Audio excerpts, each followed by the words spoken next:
Well guys, Werewolf by Night is officially out and Marvel Studios has updated the official MCU timeline on Disney+.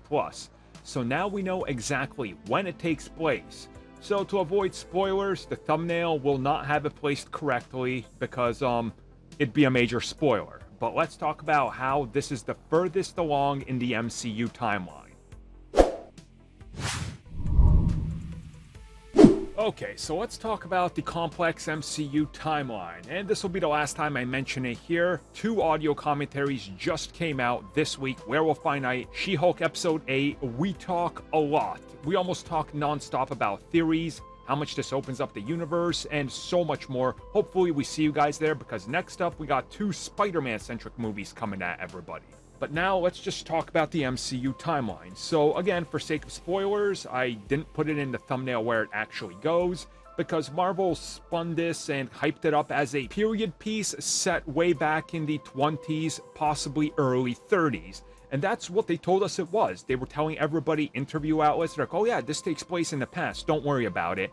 Once you watch this, right from the beginning, you realize this isn't true.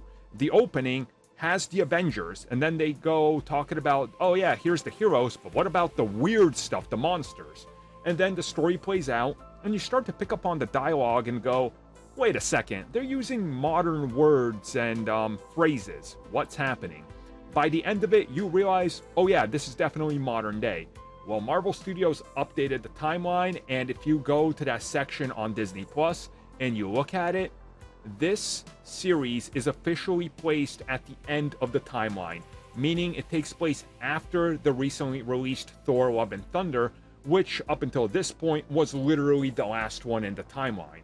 Meaning that this thing takes place somewhere in 2025, maybe?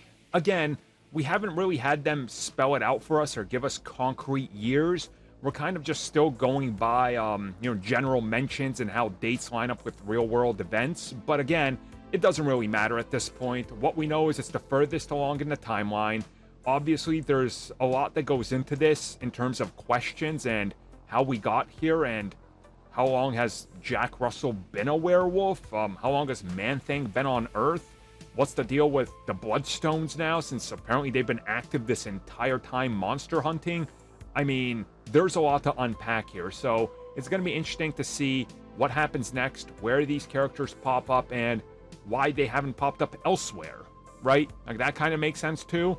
But there we go. Official placement is official, so close the book on that one.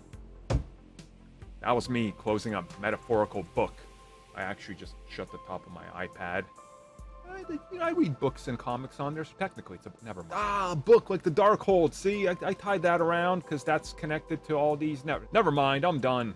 I'm gonna go play some Cyberpunk.